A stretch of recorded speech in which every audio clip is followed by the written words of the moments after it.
Bar association Modinagar तहसील में आज विश्वात्मा भरत गांधी जी पधारे हैं और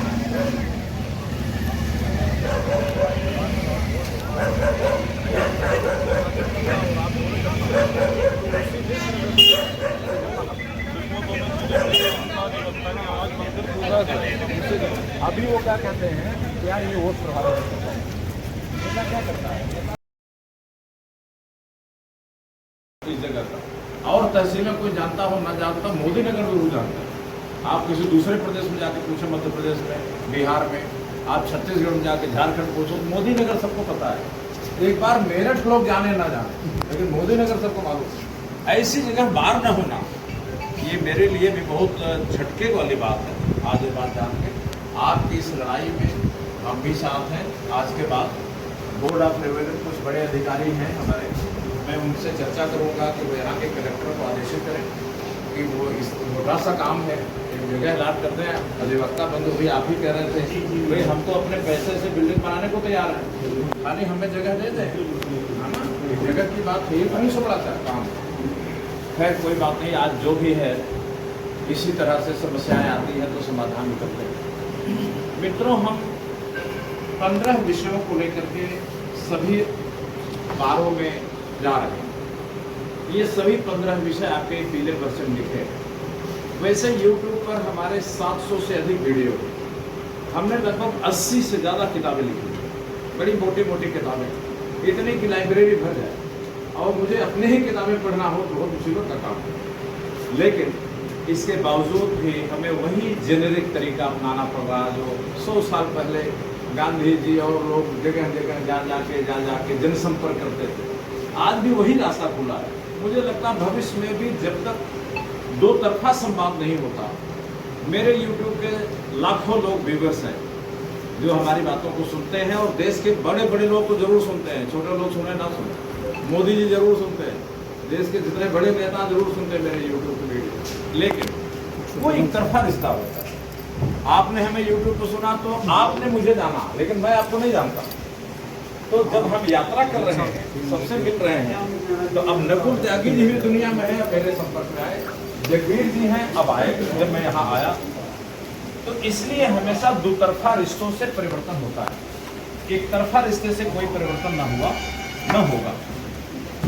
अब ये जो 15 बातें हम आप लोगों को लेकर आए हैं, उसमें एक विषय तो आपका ध्यान में खींचना चाहूंगा कि आजकल युद्ध एक फैशन बन गया है। वार, आपने देखा भी पाकिस्तान इंडिया की झड़प हुई थी तो 5 दिन में निपट गई। ये हम लोगों की किस्मत अच्छी थी, हमारे देश की भी किस्मत अच्छी, पाकिस्तान की भी अच्छी थी कि ये निपट गया 5 दिन में। अगर ये टिक जाता, जैसे यूक्रेन का और रूस का टिक गया है, तो यहाँ क्या होता, मोदी नगर में 20,000 मिसाइलें गिरती। और ये नहीं समझना चाहिए कि 20,000 मिसाइलों को हम रोक लेते आसमान में। ये तो थोड़ी फुलझड़ी थी, शुरुआत थी तो रोक लिया। अब अगर बड़े पैमाने पर युद्ध हो जाता है तो रुकती नहीं चीज़ें। पूरा यूक्रेन खंडहर हो गया है। मैं इस यात्रा के माध्यम से अधिवक्ताओं का ध्यान इस बात पर खींच रहा हूँ, उनका समर्थन मांग रहा हूँ कि देश में केंद्र सरकार के पास 55 मंत्रालय हैं।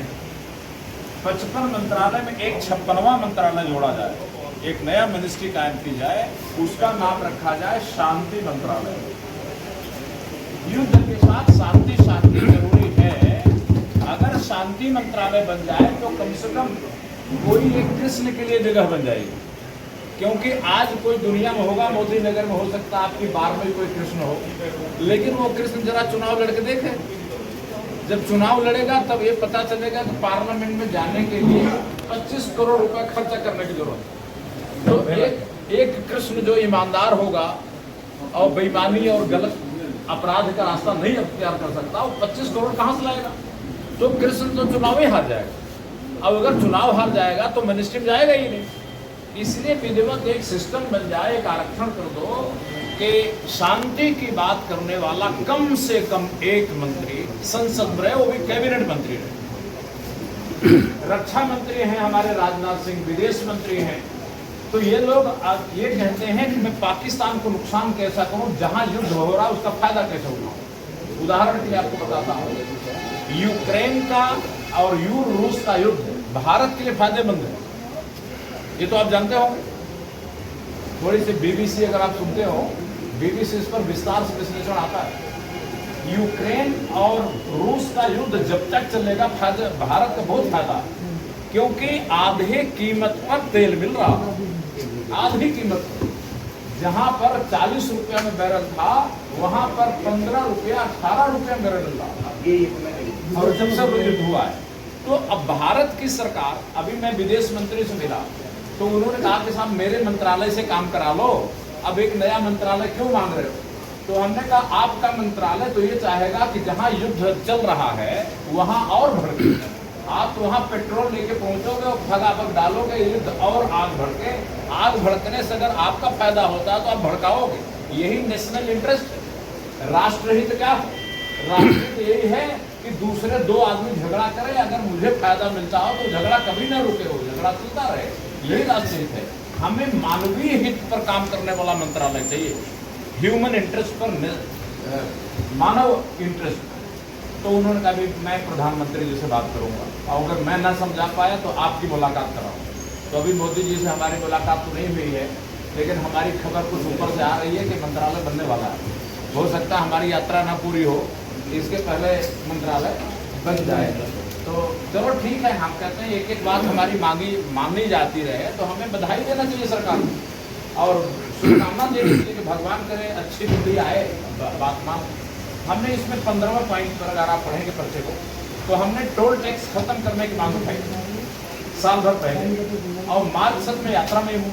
हमने कहा प्राइवेट गाड़ियों पे टोल टैक्स खत्म कर दिया जाए, कमर्शियल गाड़ियों चलने दो, ये ट्रक व्यापारी गाड़ियों चलने दो। अब 6 महीने बाद, 6-7 महीने बाद अब सरकार ने घोषणा की कि भाई हम प्राइवेट गाड़ियों पे टोल टैक्स लगभग खत्म कर रहे हैं।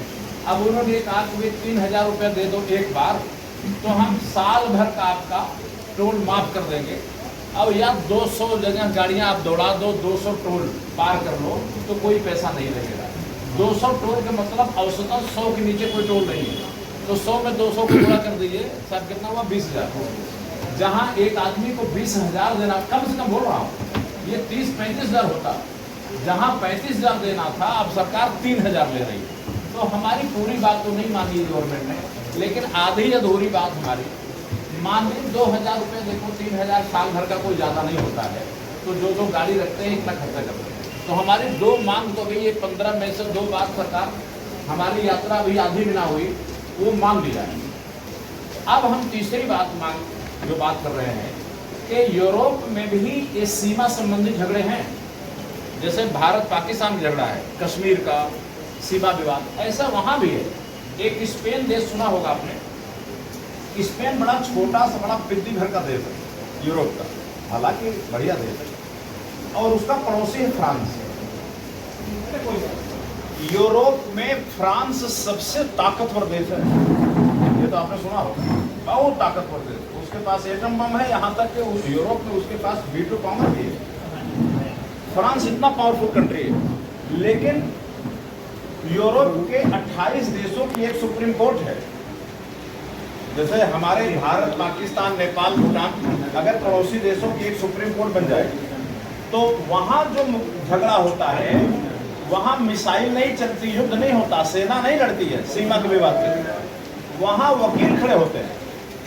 वहाँ स्पेन का वकील खड़ा होता है, अब फ्रांस का वकील खड़ा होता है। ये दोनों वकील लड़ते हैं, और लड़ करके साल, 1.5 साल, 2 साल बहस करते हैं, अपने कागज वागज पेश करते हैं, फिर सुप्रीम कोर्ट जो फैसला सुना देती है, उसका नाम रखा है यूरोपियन कोर्ट ऑफ जस्टिस। मतलब सुप्रीम कोर्ट नहीं बोलते उसको, यूरोपियन कोर्ट ऑफ जस्टिस। वो जो फैसला सुना देती है, वो पावरफुल कंट्री फ्रांस को मानना पड़ता है और स्पेन को भी मानना पड़ता है।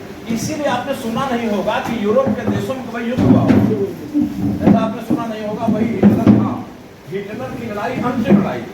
इसके बाद 1942 के बाद आज तक पता नहीं कितने साल हो गए होंगे, हमें लगता है 80, 82, 84 साल हो गए, 100 साल होने जा रहा है, यूरोप में कभी युद्ध नहीं हुआ। तो हम अगली बात जो दूसरी मांग आपके सामने कर रहे हैं, जिसका अधिवक्ता समाज को समर्थन करना चाहिए, वो ये करना चाहिए कि कानून का शासन देश पर भी लागू होना चाहिए और कानून का शासन अंतर्राष्ट्रीय स्तर पर भी लागू होना चाहिए। जैसे आज मान लो नकुल त्यागी जी के घर पे नेहरा जी जाएं और आग लगा दें। अब नेहरा जी के अगर आग लगा दिए तो नकुल त्यागी जी क्या करेंगे? क्या मट्टी का तेल लेंगे बाल्टी में और इनके घर जाएंगे क्या? कानून के शासन का मतलब ये है कि नकुल त्यागी जी थाने जाएंगे। ये मतलब हुआ ये कानून। अदालत सजा देगी नेहरा जी। नेहरा जी को सजा नकुल त्यागी जी अगर देते हैं तो ये जंगलीपन है, ये असभ्यता है, ये बर्बरता है।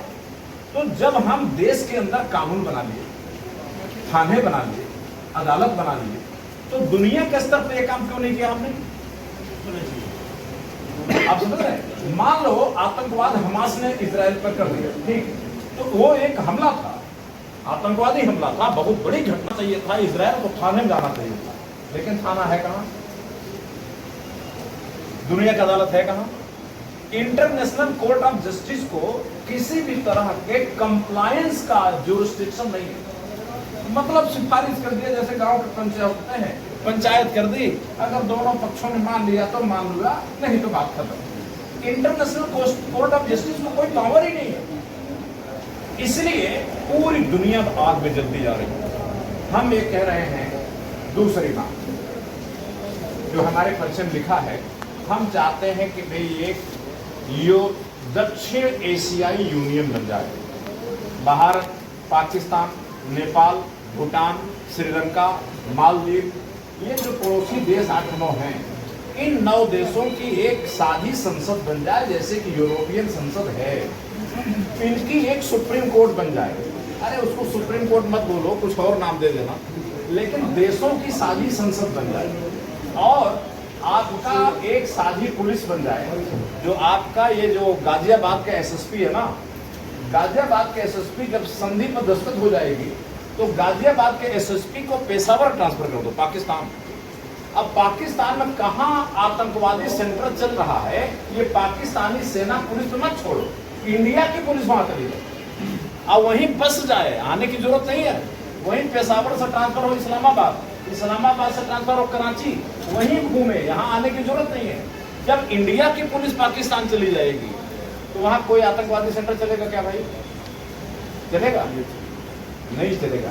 युद्ध से आतंकवाद नहीं जाएगा, कभी नहीं जाएगा। युद्ध से तो आतंकवाद की आग और भड़केगी। हाँ, साझी पुलिस बना दो तो गारंटी से जड़ से आतंकवाद उखड़ जाएगा, परमानेंट उखड़ जाएगा। हाँ, उल्टा भी होगा, तब पाकिस्तान की पुलिस भी यहां आ जाएगी। अगर हम हमारे देश की सरकार कहीं आतंकवादी सेंटर चला रही जंगल वंगल में, तो वो भी पकड़ा जाएगा। तो हम कहते हैं सरकारों का काम शासन करना है कि आतंकवाद फैलाना है? ये तो आप हमारी आपकी विवेक की बात है।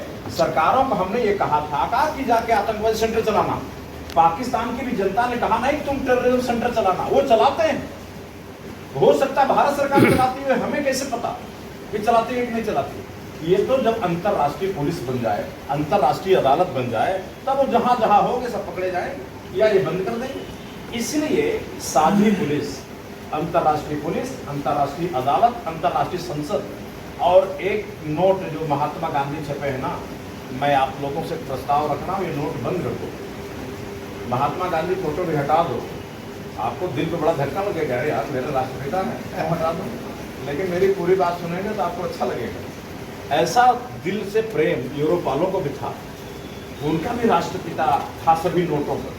उन लोगों ने अमेरिका इतना बलात्कार किया यूरोप के लोगों के साथ कि उन लोगों ने मीटिंग किया, जैसे हमारी आपकी मीटिंग हो रही है, ऐसे मीटिंग किया। उन्होंने कहा कि यार हम अमेरिका की गुलामी नहीं सहेंगे, हम क्यों नहीं अपनी नोट बना सकते। उन्होंने सभी 28 देशों ने अपनी अपनी नोट बंद कर दी, अपने अपने यहाँ संसद ने बिल पास कर दिया।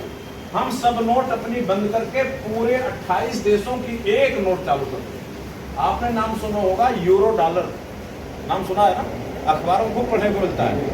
अब वही जहां पर यूरोप के देशों को $1 लेने के लिए 100 रुपया अपना देना पड़ता है।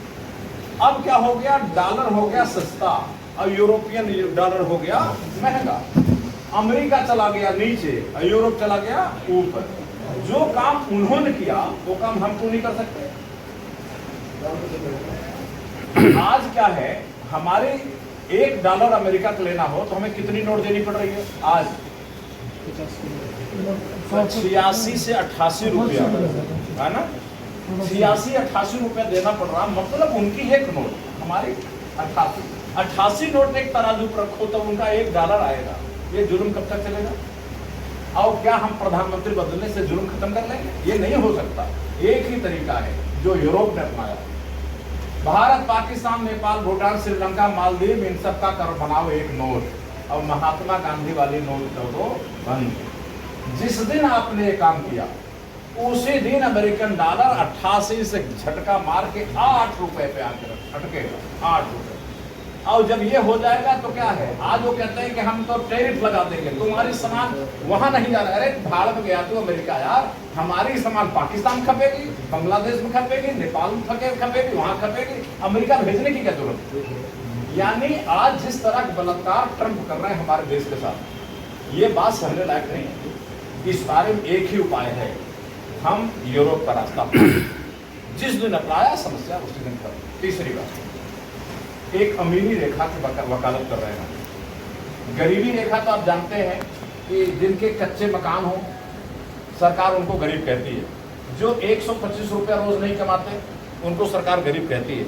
अच्छा एक बात बताओ, अमीर किसको कहती है सरकार?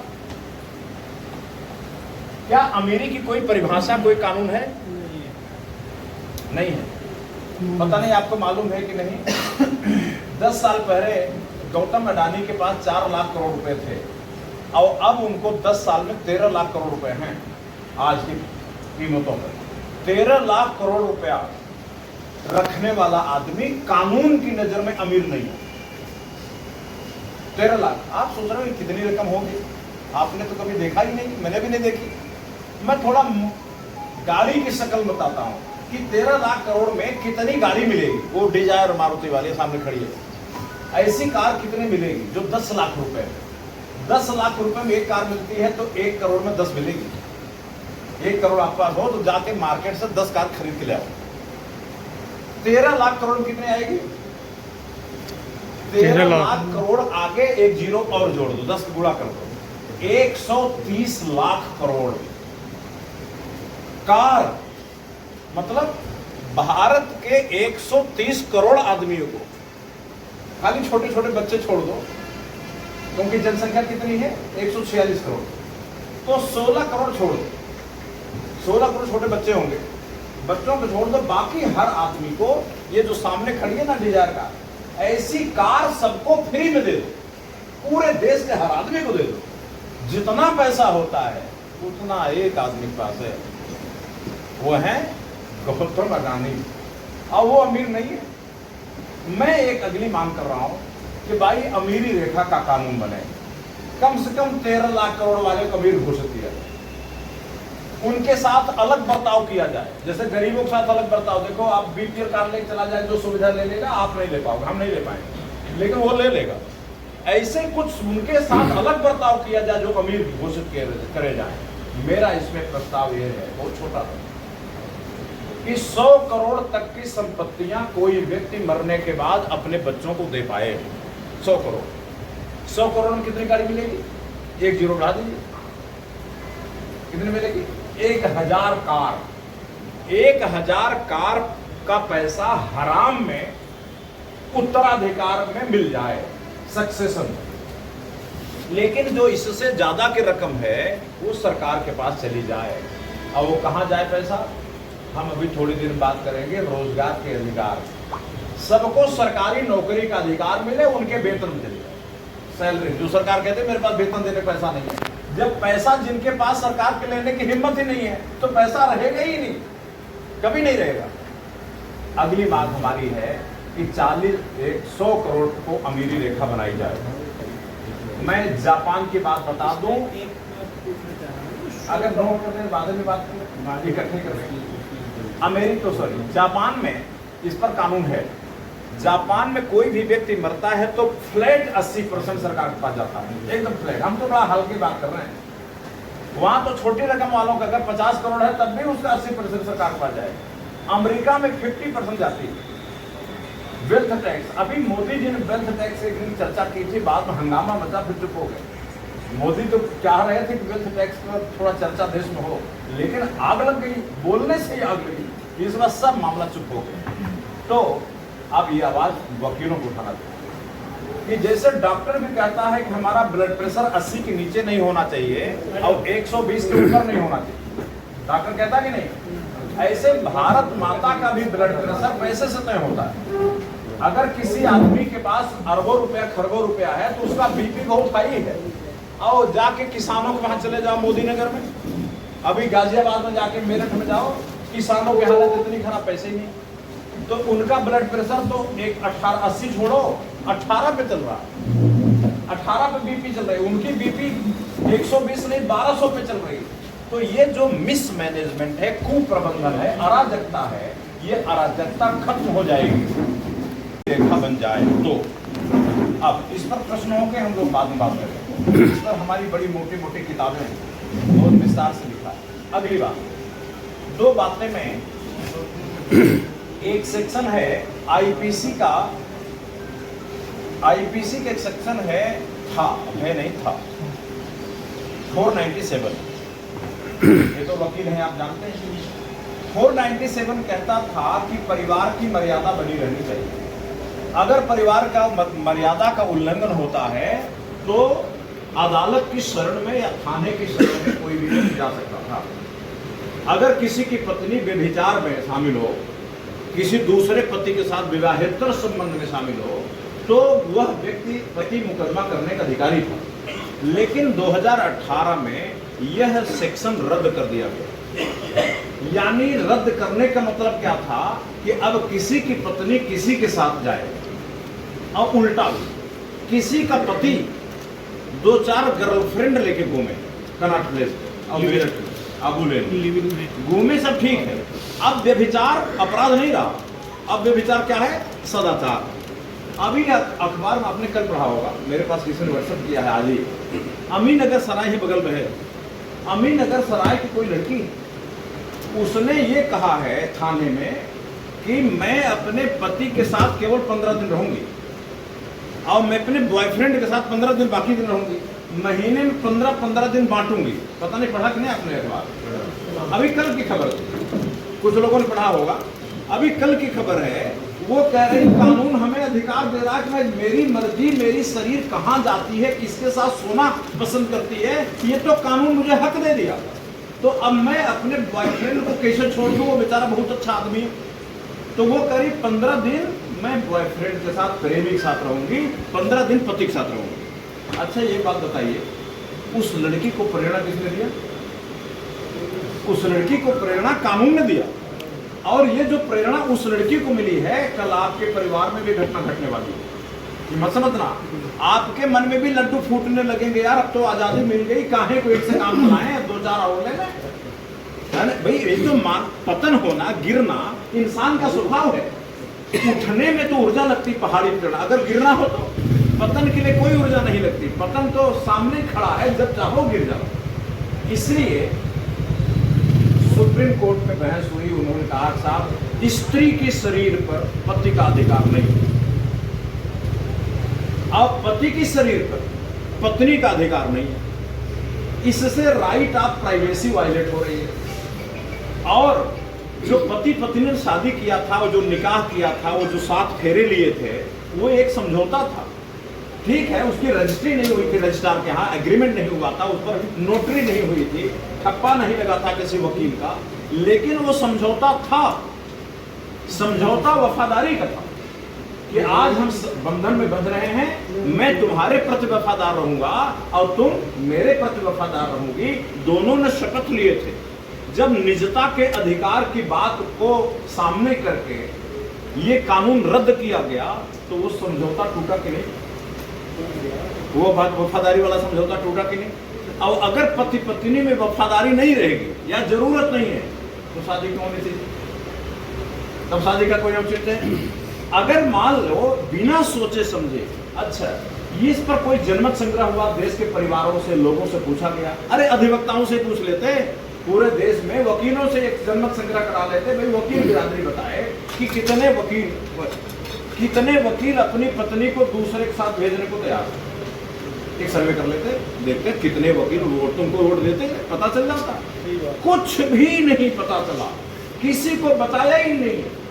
वहां चुपके गुपके बात हुई और उन्होंने फैसला रिजर्व कर लिया और उन्होंने 2 महीने बाद फैसला रिलीज कर दिया, 497 खारिज कर दिया। रिलेशनशिप का ही वो बना दिया, तब रास्ता बना दिया व्यभिचार का कि अब आप खूब जितनी पत्नी हो गए रखो, 2-4 गर्लफ्रेंड रखो और पत्नियों को कह दिया तुम बॉयफ्रेंड रखो। इसीलिए आजकल आग लगी है पूरे देश में।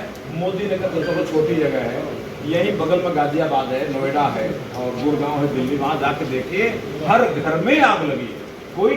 कोई शांति से सो नहीं रहा। वेतन मिलता है 5 लाख महीना और रात में किसी को नींद नहीं आ रही क्योंकि पत्नी घर में बॉयफ्रेंड बुलाए बैठी। आज ही वो गरीब कथा है। अब पत्नी को भी मालूम है मेरा पति 20 लड़कियां लेके होटलों में घूम रहा। बहुत बड़ी टेंशन है मित्रों। मैं चाहता हूं मेरी अगली मांग कि 497 को ज्यादा मजबूत करते हुए, ज्यादा न्यायप्रिय बनाते हुए, उसमें केवल पतियों को अधिकार था थाने जाने का, अब पत्नियों को भी मिले, दोनों का अधिकार मिले। अगर पति गड़बड़ करे तो पत्नी थाने जाए और पत्नी गड़बड़ करे तो पति थाने जाए। कानून की डर पति को भी होना चाहिए, कानून की डर पत्नी को भी होना चाहिए, जिससे हमारे परिवार बच पाए, हमारे सभ्यता, हमारी मर्यादा, हमारी संस्कृति, हमारा धर्म, हमारे संस्कार, इनकी रक्षा हो पाए। अगर हमने आजादी आजादी आजादी ये आजादी नहीं, ये अराजकता है।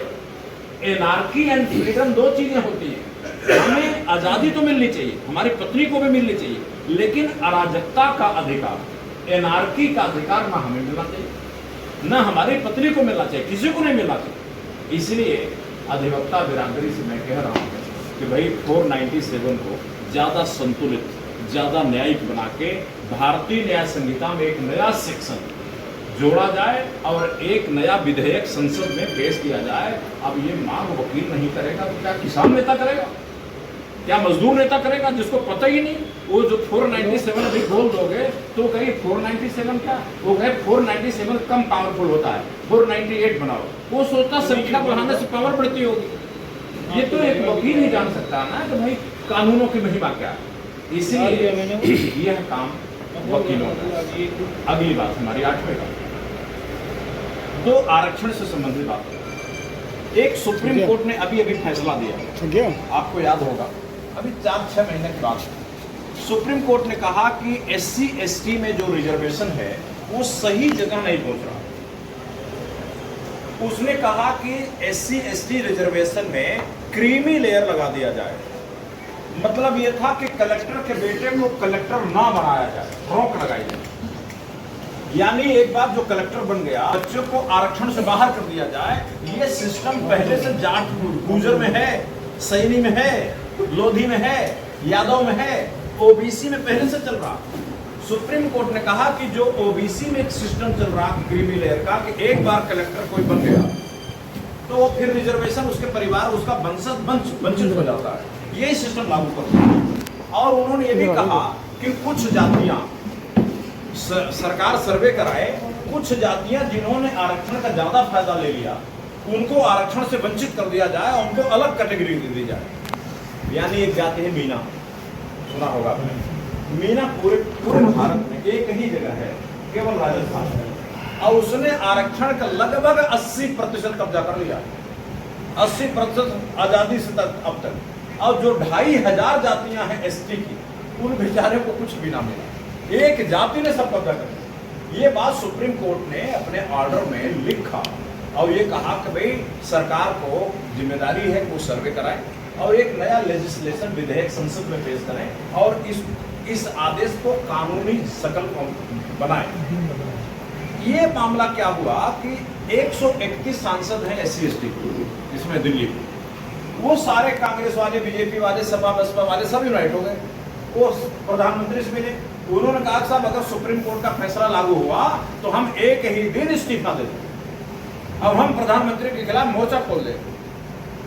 अब प्रधानमंत्री ने कहा कि यार इसको कोर्ट का फैसला तो तुम्हारे हक में गया नहीं, हमें मालूम हमारा हक क्या है क्या नहीं, आप तय नहीं करोगे, ये हम तय करेंगे। मतलब कलेक्टर का बेटा कलेक्टर बने तो SC ST के नेताओं को मंजूर है, लेकिन कोई गरीब जाटव, कोई किसान मोदी नगर का जाटव, कोई मोदी नगर का मजदूर जाटव, अगर इसका बेटा दरोगा बन जाए, सिपाही बन जाए, तो ये दलित नेताओं को मंजूर नहीं है।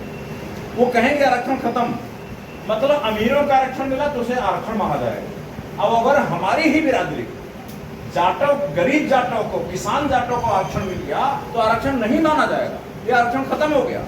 इस मुद्दे पर मायावती जी ने प्रेस कॉन्फ्रेंस किया, पता नहीं आपको याद है कि नहीं है। मायावती जी जल्दी बोलती नहीं है, उन्होंने कहा हम ईंट से ईंट पे जाते हैं अगर तुमने दखल दिया तो। एक आपके पड़ोसी एक नेता निकला आजकल, ये यहाँ का कौन, बिजनौर वाला, नगीना वाला, इसने भी इसने भी प्रेस कॉन्फ्रेंस किया। इसने कहा कि मेरे घरेलू मामले में दखल है। अरे भाई, तुम अपनी पत्नी को रात भर लाठी से पीटो, अब पत्नी चिल्लाए गाय की तरह। मैं पड़ोसी हूँ, आके पूछ भैया भैया क्या हुआ क्या हुआ, अरे क्या बात है। अगर मैं कुंडी खटका दूं कि क्या आवाज आ रही है आपके घर में, तो हमारे घरेलू मामले में दखल हो जाएगी क्या? मैं ये पूछना चाहता हूँ, इसमें अधिवक्ता समाज को आगे आना पड़ेगा, एक इंटरवेंशन की जरूरत है, क्योंकि दलित समाज का जो 3% तबका है, मलाईदार तबका, अमीर तबका, सामंती तबका, ये जो रिजर्वेशन 70 साल पहले पाया, उसकी चौथी पीढ़ी आरक्षण दे रही है।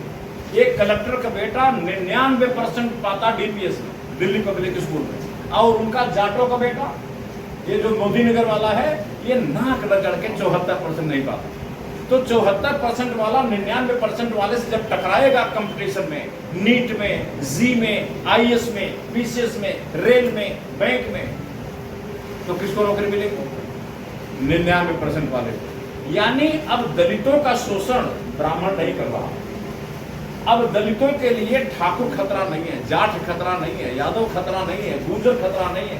अब दलितों के लिए दलित समाज के अमीर खतरा।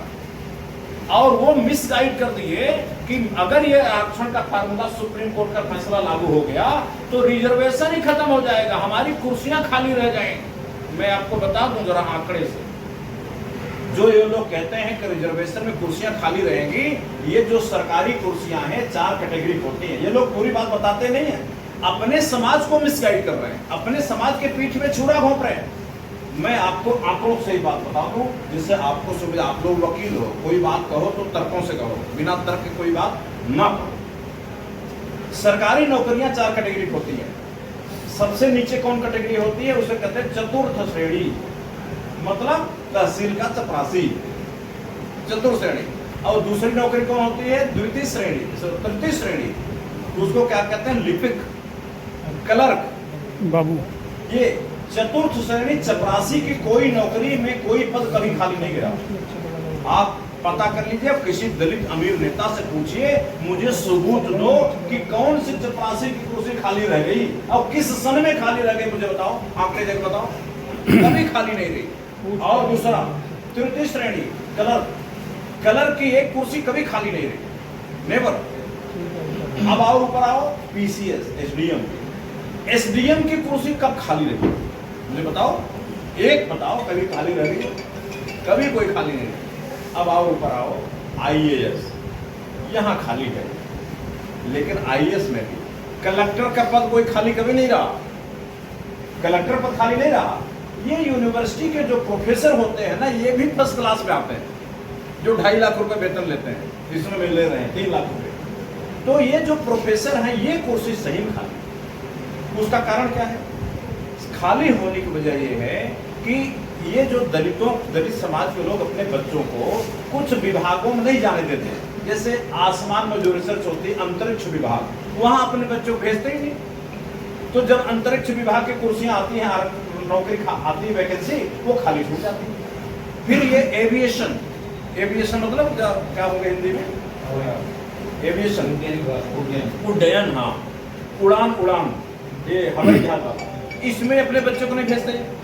तो कुछ जगह पर ये अपने बच्चे भेजते नहीं, वो कुर्सियां सही में खाली, वो झूठ नहीं बोल रहे।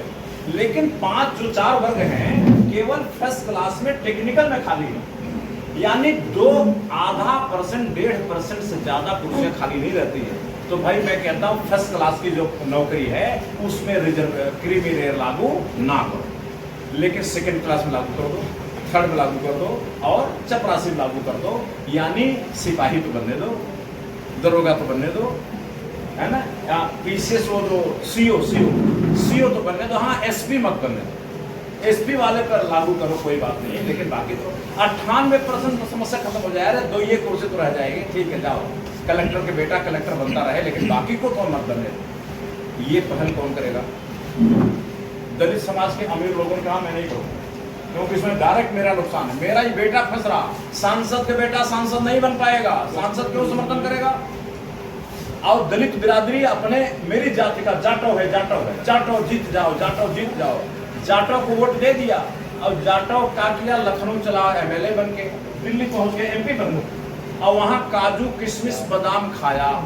तो जाटव जो मुराद यहाँ के हैं ना आपके मोदी नगर वाले, ये मुंह खोल के डकार लेने की कोशिश कर रहे हैं कि भाई काजू किशमिश खाया है तो डकार आएगी जरूर। भाई जो खाएगा उसको आएगी कि तुमने वोट दिया इसलिए डकार तुम्हें आएगी? डकार किसको आएगी?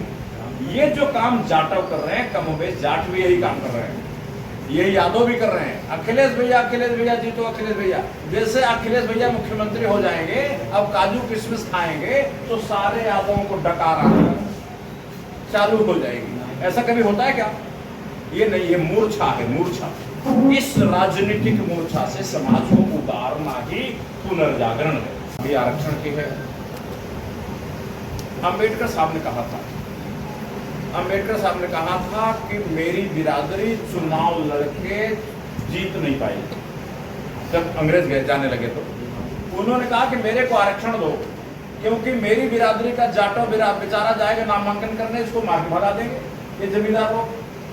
और दूसरा क्या कहता, अगर मान लो नामांकन कर गया, कामयाब हो गया, तो एक जमींदार का मुकाबला एक आदमी कैसे करे जिसके पास जमीन ही नहीं, भूमि ही नहीं, वो कैसे करेगा?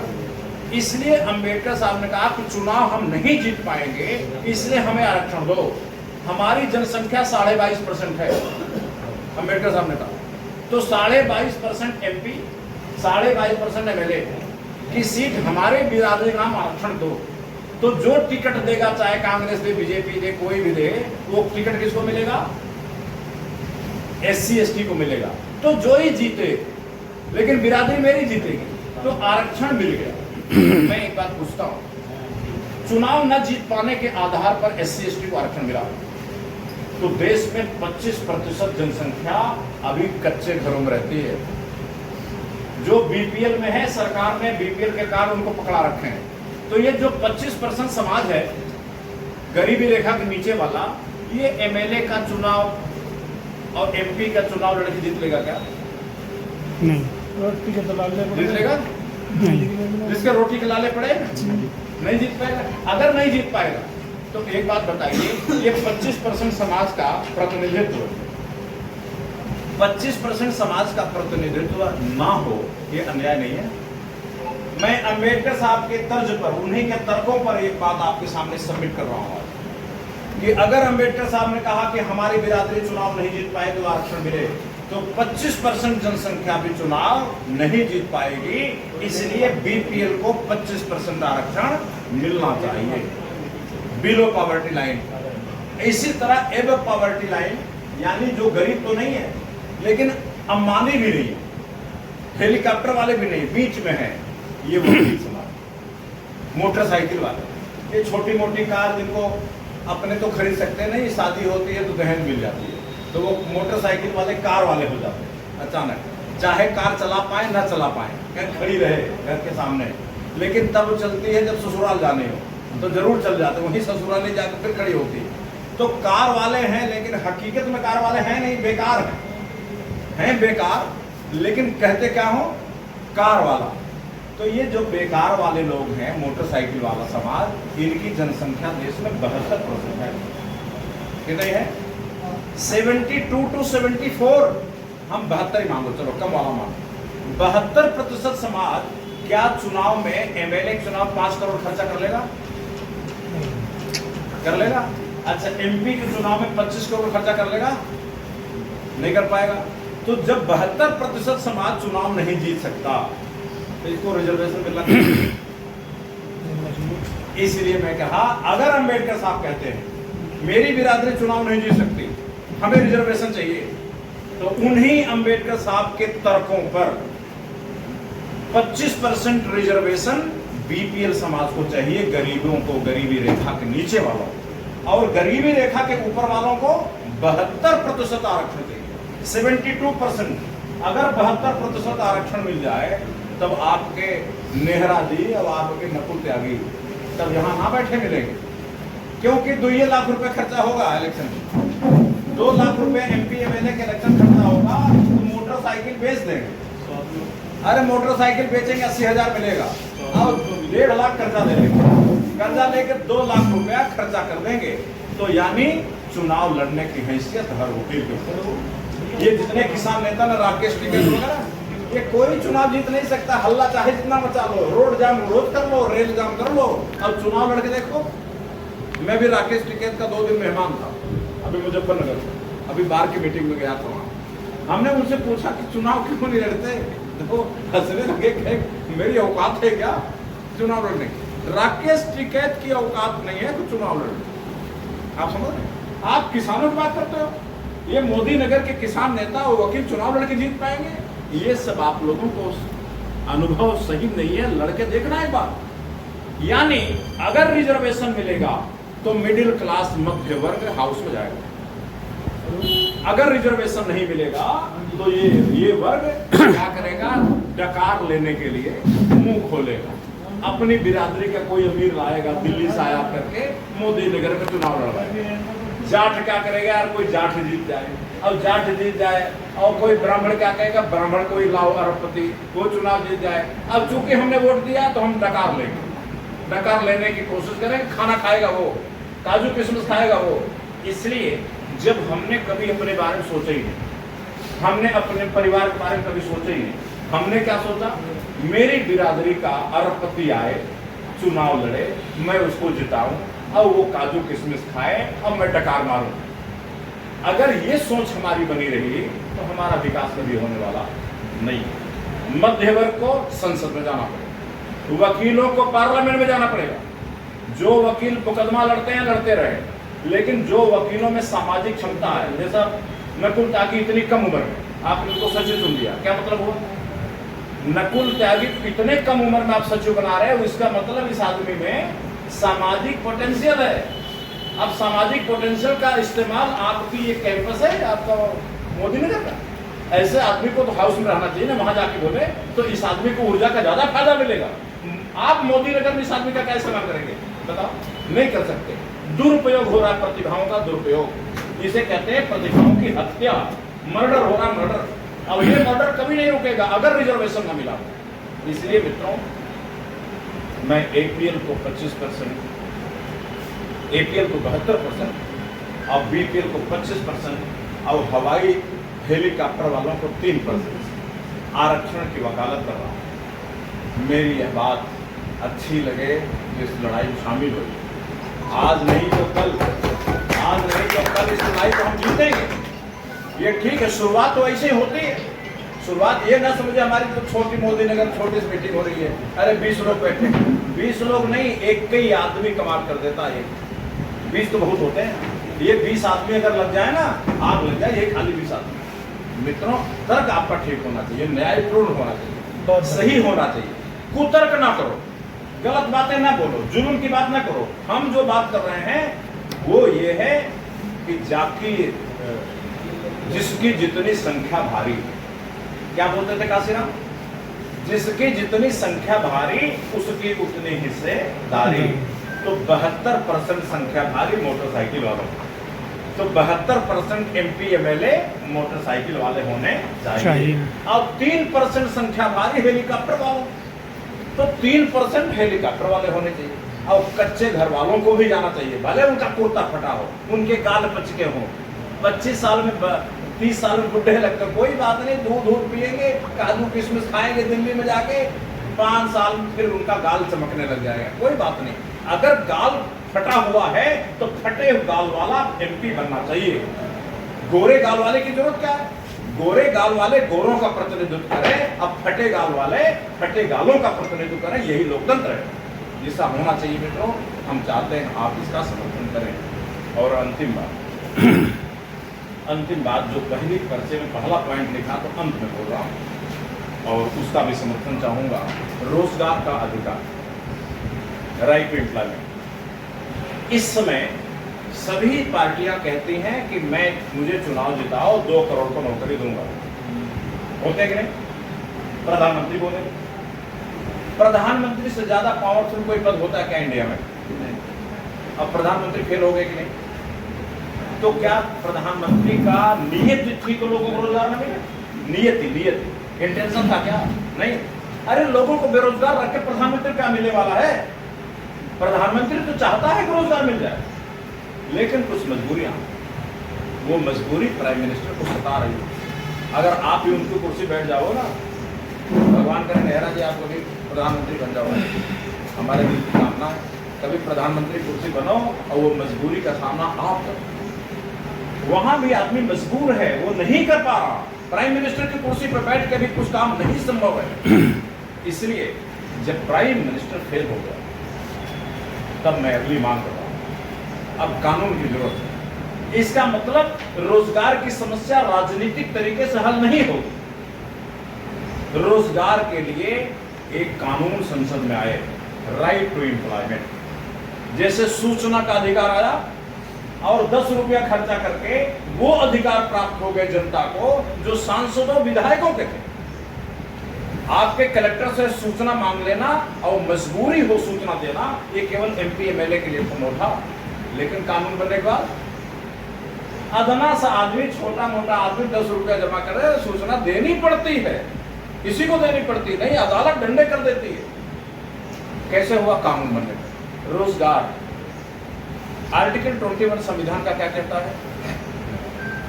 कहता है जीवन का अधिकार व्यक्ति का मूलाधिकार है। कहता है कि नहीं भाई? आप सब लोग वकील हो, इसीलिए मैं वकीलों की बात करता हूँ। किसानों की बात करूंगा, कहें ये ऐसा होता ही नहीं, आप क्या बोल रहे हो? वो कहें होता ही नहीं, हमने कभी सुने ही नहीं। तो वहां तर्क वितर्क करोगे, जितनी चर्चा में हम इतनी देर कर लिए, 45 मिनट में हमने आपको 15 मिनट बाद 15 बातें बता दी, वो 45 मिनट में एक बात भी नहीं निपटेगी। इसलिए हमने कहा भाई ये काम वकीलों को बताओ। अब वकीलों का काम है जाके अपने गांव में आप माथा पर्ची करो, वहां पर निपटो। आर्टिकल 21 कहता है कि व्यक्ति को जीने का अधिकार है और जीने के अधिकार पर खतरा पैदा हो तो राज्य सुरक्षा मुद्रेगा। कहता ना, अगर आपके गोली बंदूक का खतरा पैदा हो जाए तो आप जीने के अधिकार, आर्टिकल 21 कहा जाता है थाने जाते हो ना, भाई मेरे पड़ोसी से मुझे खतरा पैदा हो गया, मुझे पुलिस सुरक्षा दिया जाए, उसको पकड़ा जाए, उसका मुकदमा किया जाए, ये तो करते हो। अच्छा, जीने का अधिकार केवल गोली बंदूक से पैदा हो रहा है क्या खतरा? अब तो खतरा इसलिए भी पैदा हो रहा है, घर में पैसा ही नहीं है, घर में आमदनी नहीं है, बच्चा LLB LLM करके घूम रहा है, MBA करके भटक रहा है, उसको नौकरी नहीं मिल रही है, बड़ी MSc करके, PhD करके, B.Ed करके, M.Ed करके, MSc करके घूम रहे हैं, कहीं कोई जॉब नहीं है। अब घर में पैसा ना जाए तो जीवन को खतरा पैदा होगा कि नहीं? अच्छा, अगर मान लो रोजगार की कमी के कारण, पैसे की कमी के कारण जीवन को खतरा पैदा हुआ तो थाने जाए, थानेदार से बोले बाबूजी, दरोगा जी, जीवन को खतरा पैदा हुआ है, तो दरोगा क्या कहेगा? अरे जो खतरा तुम्हें पैदा हुआ है वो मुझे भी पैदा हुआ है, वो मैं क्या करूं? हम तो ये बताओ, कोई गोली वोली मारना तो चलूं मैं बंदूक लेके, भाई बचाऊं तुम्हें। अब तुम्हें जीवन का खतरा पैदा हुआ तो मैं क्या करूं? यानी कोई सिस्टम ही नहीं। हम आर्टिकल 21 की नई व्याख्या चाहते हैं। आइए वकील समाज जोर लगाएगा तभी होगा, नहीं तो होगा नहीं। हम नई व्याख्या चाहते हैं। आर्थिक कारणों से, रोजगार के कारणों से, आर्थिक तंगी के कारण किसी के परिवार पर जीवन को खतरा पैदा हो तो यह आर्टिकल 21 के अंतर्गत काउंट किया जाएगा। एक लाइन का संशोधन चाहिए, एक लाइन। अगर ये एक लाइन का संशोधन हो जाए पार्लियामेंट, भारत के संविधान में, जानते चमत्कार हो जाएगा। ऐसा संशोधन होते ही देश में 60 करोड़ मुकदमे आएंगे। मेरा अंदाजा 60 करोड़ 60 करोड़ मुकदमे आएंगे। सभी वकीलों के पास 100 200 केस आ जाएंगे कि साहब एक मुकदमा ठोको आर्टिकल 21 में, मेरे जीवन को खतरा पैदा हुआ है, मुझे रोजगार नहीं। आप बताओ, अगर ऐसा हुआ तो क्या होगा? वकील अपने क्लाइंट के लिए तो करेगा ही, वकील अपने लिए भी कर देगा।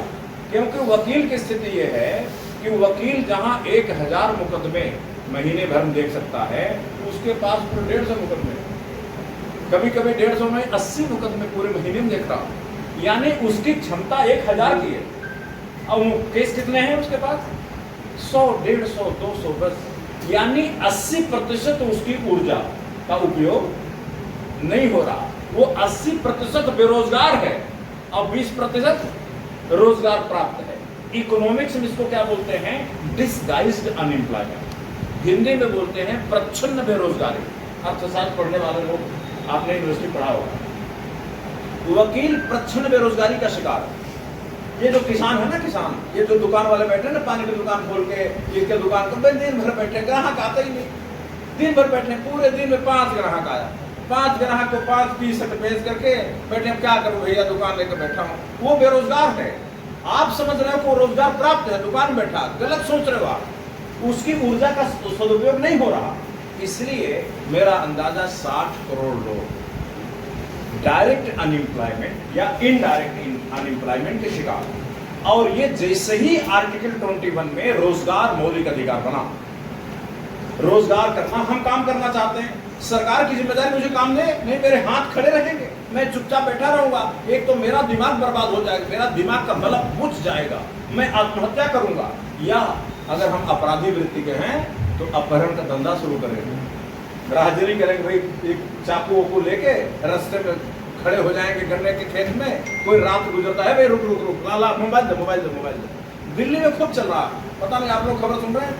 दिल्ली के ज्यादातर मेट्रो स्टेशन और जो पुराने स्टेशन, 80% लोग अगर 11 बजे बाद गुजर जाए तो मोबाइल लेके घर नहीं जा सकते। मोबाइल का छीना जाना गारंटी है, गारंटी। सब जगह आप ही मत जाना कभी।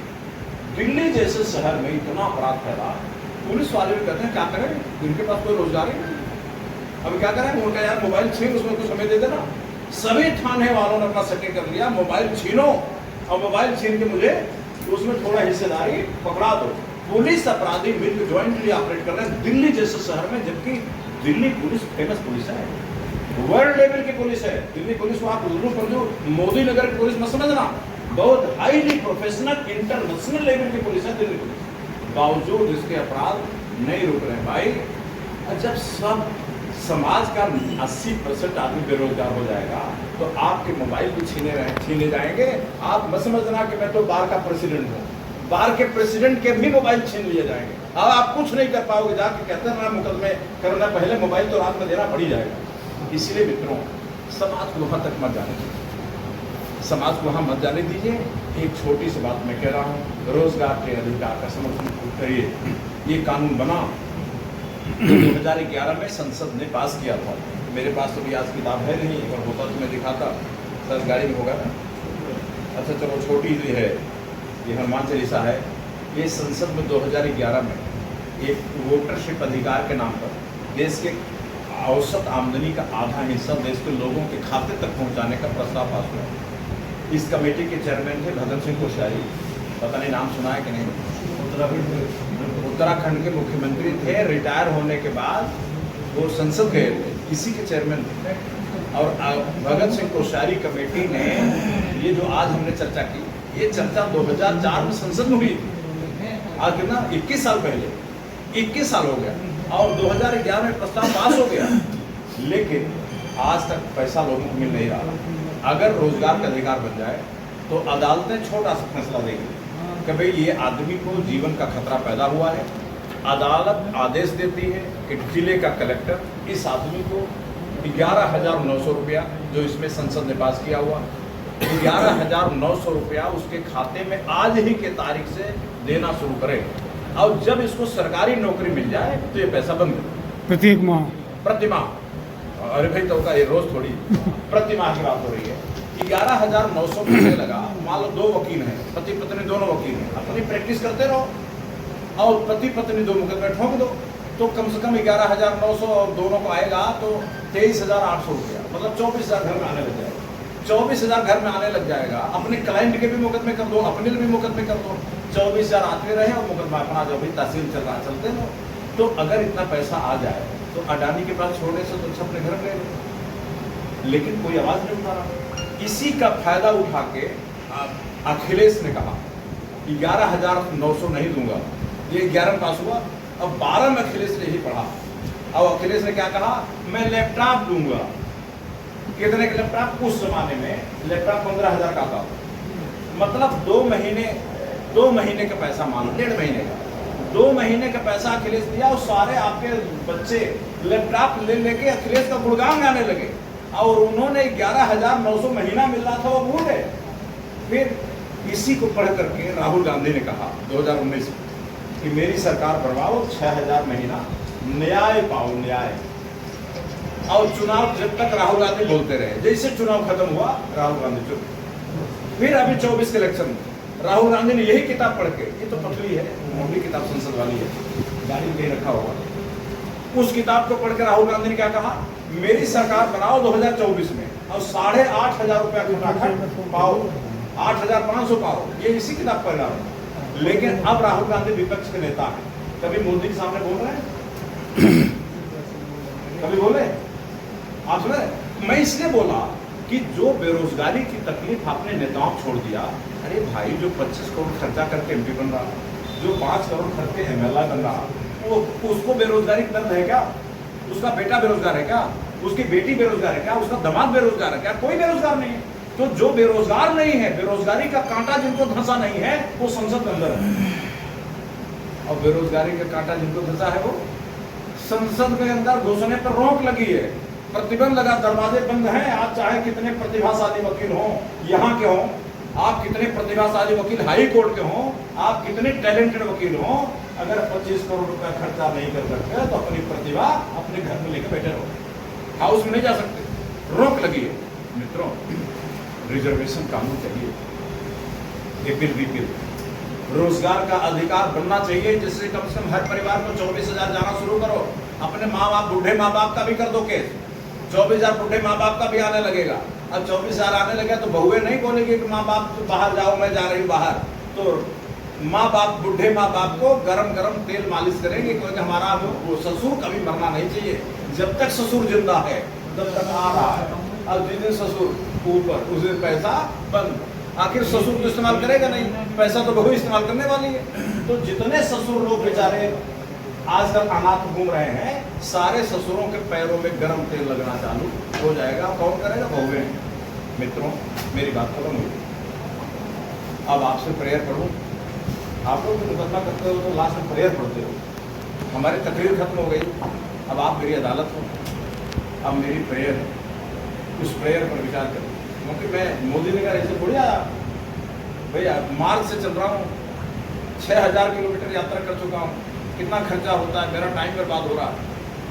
अब कुछ आपसे हमारी उम्मीद नंबर 1, अगर हमारी बातें पसंद आई, ये पीले परचम लिखी, जितनी बातें पसंद आई, मैं कुछ बातें जानबूझ के नहीं बोल पाया क्योंकि आप लोग अधिवक्ता है, पढ़ सकते हैं। जो बातें पसंद आई हैं उन पर मोदी नगर बार एसोसिएशन एक रेजोल्यूशन पास करे और वो रेजोल्यूशन प्राइम मिनिस्टर के नाम पास करे। उनको एसडीएम से एक दिन आपका प्रतिनिधिमंडल मिले और उनके मार्फत प्रधानमंत्री को भेजे कि मोदी नगर बार ये मांग कर रही है, और उसकी एक कापी विश्वात्मा भरत गांधी को प्रेषित, एक कापी हमें भेज दें जो हम सुप्रीम कोर्ट में डाल दें एज PIL। हमारे साथ प्रशांत भूषण जी हैं, 14 तारीख को आ रहे हैं यहीं, आपको भी निमंत्रण है। 14 सितंबर को संडे है, वर्किंग डे नहीं है। आप लोग की यही मेरठ में संभावना है, संजय शर्मा जी आयोजन करेंगे या मुजफ्फरनगर वाले करेंगे, नहीं होगा तो उसमें आए। आज तो हमने ये बताया है कि क्या क्या होना चाहिए, अब 14 तारीख को बताएंगे कि ये काम होगा कैसे। वो बात आज हमने नहीं बताई क्योंकि उसमें टाइम ज़्यादा लगेगा, उसमें 3-4 घंटे लगेंगे। तो 14 तारीख को हमारी दूसरी मांग कि हमारे 14 तारीख के सम्मेलन में आप लोग पहुँचिए। और तीसरी मांग हमारी प्रेयर में ये है, मोदी नगर बाद एक प्रतिनिधि, जिसको हम एम्बेसडर कहते हैं, एक प्रतिनिधि विश्व परिवर्तन मिशन को दे, जो अगर सम्मेलन लखनऊ में हो तो लखनऊ जाए, दिल्ली में हो तो दिल्ली जाए, मेरठ हो तो मेरठ जाए, आगरा हो तो आगरा जाए, जहां कहीं भी हो। ये तो इंटरनेशनल, अगर काठमांडू हो तो काठमांडू जाए, और अगर लंदन में सम्मेलन हो रहा हो तो एक आदमी लंदन भेजो, किसी को भेजो, क्योंकि ये तो युद्ध रोकने का काम इंडिया से तो खत्म नहीं होगा, युद्ध रोकने का काम तो पूरी दुनिया में जाना पड़ेगा। इसलिए एक एम्बेसडर कोई तय करो, अगर पुराना अधिवक्ता तय करो जो अपना खर्चा उठा ले, तब तो बड़ी खुशी की बात।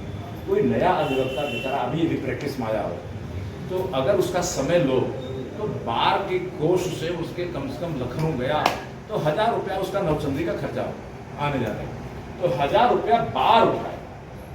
भाई आप प्रस्ताव पास करें कि हमारे पर प्रतिनिधि बनाया इस लड़ाई के लिए, तो वो उसका 1000 रुपया खर्चा बार उठाए। अगर आपको लगता नहीं बार में इतना पैसा नहीं है, कोष नहीं है, तो किसी ऐसे अधिवक्ता को लगाइए जो लखनऊ तक का खर्चा अपनी जेब से उठाने में सक्षम हो, ऐसा करें। और ये 15 बातें, 15 मुद्दों पर लड़ने के लिए हमें 15 मोर्चे बनाने हैं, हमें 15 प्रतिनिधि चाहिए इन हर मोर्चा के लिए। एक मुद्दे पर एक ही वकील लड़ेगा, जो रोजगार पर लड़ेगा वो दूसरे विषय पर नहीं लड़ेगा, जो युद्ध पर लड़ेगा वो युद्ध पर लड़ेगा, जो APL BPL आरक्षण पर लड़ेगा तो APL BPL आरक्षण पर ही लड़ेगा। इस प्रकार हमें 15 मोर्चे बनाने हैं, तो 15 अधिवक्ता अलग से चाहिए उनके लिए। इन्हीं बातों को, ये 4 हमारे प्रेयर हैं। मैंने अपनी बात भी रखी, अपनी प्रार्थनाएं भी रखी, और आपने धैर्यपूर्वक हमारी बात सुनी, और उम्मीद है कि मेरे दिल ने जो कहने की कोशिश की है उसे भी समझ रहे होंगे आप, और भविष्य में हम लोग हम सफ़र बनेंगे, साथी बनेंगे। आज मैं बार में आया और चला गया, मैं कोई वोट नहीं मांगने आया। आमतौर पर जो अधिवक्ता आते हैं हाई कोर्ट के, वो यूपी बार के इलेक्शन के लिए वोट मांगने आते हैं। मेरा कोई स्वार्थ नहीं, मैं चाहता हूं कि समाज आगे वाले खतरे से बच जाए, और अधिवक्ता समाज वो भूमिका निभाए जो अंग्रेजों के खिलाफ आज़ादी की लड़ाई में अधिवक्ता खड़ा हुआ था। मैं उसी आत्मा को जगाने आया हूँ। आपने ये 15 दिनों में अपने डिटेल में विचार रखे, और हम अवतराज का बहुत बहुत आभार। अब मैं अमरदीप मेहरा जी से दरख्वास्त करूँगा कि अपने सूची में विचार रखें। चेयरमैन साहब इस बात आदमी से बड़े विस्तार से लगभग 1 घंटा होगा, इतनी मेहनत से इंटरनेशनल समस्याओं से लेके नेशनल समस्याओं और पारिवारिक समस्याओं पर जो कि ज्वलंत मुद्दे हैं उनको उठाया। और ये ऐसी लड़ाई लड़ रही है जो आपने शुरू में ही कहा था कि जैसे कि दोबारा से कि एक गुलामी की लड़ाई, आज़ादी की लड़ाई लड़ी जाने वाली। बिल्कुल सही बात है। इंटरनेशनल लेके नेशनल तक और सामाजिक परिवेश तक की बात आपने रखी, आपका बहुत बहुत धन्यवाद। लगभग मैं तो ही मानता हूँ कि सभी विषयों पर आपके 15 के 15 बिंदु बिल्कुल सही हैं, और सभी अधिवक्ताओं के लिए पूरे जनमानस की लड़ाई है, और सभी अधिवक्ताओं को साथ देना चाहिए, ऐसा मेरा मानना है। जब आप लोगों ने अपना समय दिया है तो विचार भी किया होगा, सुना भी होगा, बड़े धैर्य से सुना, कुछ लोग चले गए, लेकिन कोई बात नहीं। अगर आपकी आवाज़ 2 लोगों तक भी पहुंच गई, बोलते करके 2 लोगों तक पहुंच गई, तो मैं मानता हूँ कि आपने जो है बहुत सफलता प्राप्त करनी है अपने विषय में। सारी बातें विस्तार से नहीं कहूँगा, लेकिन मैं यही कहूँगा कि अपने सचिव महोदय से भी प्लीज़, जो यात्रा आपकी पुनर्जागरण चल रही है 15 बिंदुओं पर, इसकी लड़ाई में हम लोगों को आपका साथ देने की जरूरत है, और हम आपकी इस लड़ाई में साथ देने के लिए मैं अपनी तरफ से कहता हूँ कि मैं तत्पर और तैयार हूँ। और रही बात आपके निवेदन की कि आपको चाहे मैं लखनऊ जाना पड़े, स्टेट जाना पड़े, इंडिया में कहीं भी जाना पड़े, या विदेश में कहीं भी जाना पड़े, तो एक प्रतिनिधिमंडल 15 बिंदुओं का अलग अलग चीज़ें की है, आपने बात रखी है, उसका भी एक प्रत्येक विषय पे प्रत्येक अधिवक्ता को 15 मोर्चों पर लड़ाई लड़ने की जरूरत है। एक मोर्चे पर आदमी एक ही लड़ाई लड़ सकता, सभी बातों को नहीं कह सकता। आप तो सभी मोर्चों पर लड़ रहे हो, आप बधाई के पात्र हो। तो हमारी बात से कि सचिव महोदय से मैं निवेदन करूँगा कि रेजुलेशन लाए इन्हीं 15 मिनटों के ऊपर, SDM महोदय को अवगत कराया जाए किसी रेजुलेशन के माध्यम से, और रेजुलेशन की प्रति भी जल्द से जल्द अवेलेबल कराया जाए। और जो यात्रा चल रही है हमारी, हाँ राइट, बिल्कुल बिल्कुल, और जल्द से जल्द जो भी यात्रा में चीज़ें आती हैं, यात्रा में ऐसा नहीं है कि यात्रा ऐसी हो जाती है, बहुत खर्चा आता है, कोई अपना कोई नया फंड नहीं है। हम सभी लोगों को सहयोग की अपेक्षा अगर आपकी है तो हमें पूरा करना चाहिए, बाहर में करना चाहिए। लेकिन सबसे बड़ी बात है लड़ाई लड़ने की, आर्थिक लड़ाई, तो आर्थिक सहयोग की तो आवश्यकता है ही है। इसके साथ साथ ही जो अभी एक बात है कि कम से कम एक अधिवक्ता को प्रतिनिधिमंडल में भेजा जाए इस यात्रा के सहयोग के लिए। हाँ जी, अभी बिल्कुल तैयार है। मैं तो सचिव महोदय से निवेदन कर रहा हूँ कि आप जो है किसी भी एक अधिवक्ता को नियुक्त कर लें जो इस लड़ाई में उनके साथ जाए, कहीं भी जाने की जरूरत पड़े। ऐसा नहीं है कि रोज रोज जाना पड़ेगा, कभी 10 दिन में, कभी 15 दिन में पहचान भी करनी होगी। और जो अभी आपने बताया कि 14 सितंबर में मीटिंग है, वो संजय शर्मा जी करेंगे। हाँ जी, 14 सितंबर की मीटिंग में भी नकुल भाई के साथ हम सहयोग करने के लिए तैयार है। जहाँ भी आप कहेंगे बिल्कुल तन मन धन से हम आपकी यात्रा के लिए सहयोग करेंगे। धन्यवाद। धन्यवाद जी। और मैं अध्यक्ष जी से और चेयरमैन साहब और माफी जी से दरख्वास्त को निवेदन करूँगा कि जल्द हम एक रेजोल्यूशन जल्दी पास करेंगे, हाल फिलहाल में 1-2 दिन में। और समस्त बार की तरफ से हमारा निवेदन है कि जो आपने भी देखा कि हमारे पास लाइब्रेरी और बार रूम की समस्या है, इसे दिलाने में हमारी मदद करें। मैं इसमें बिल्कुल पहले आपने नोट कर लिया। मैं बात करूँगा, थोड़ा पढ़ूँ और मैं उनको कहूँगा कि कलेक्टर को ऑर्डर करें, जिम्मेदारी कलेक्टर को आए, नहीं तो हम लोग हम भी आपके आंदोलन हम भी आपके साथ करेंगे। और अब तो अपने इतनी बारें हैं ना, अब हम 64 बार के आ रहे हैं, अगर 33 बार वाले भी आ गए एक दिन मोदी नगर तो मुसीबत हो जाएगी कलेक्टर। कोई भी अधिवक्ता अगर नाम प्रपोज करना चाहते हो अलग से तो प्रपोज कर सकता है। हाँ, इस यात्रा में सहयोग के लिए कोई भी अधिवक्ता अपना हाथ उठाकर बता सकते हैं। आप लोगों को हालांकि मैं तैयार हूँ,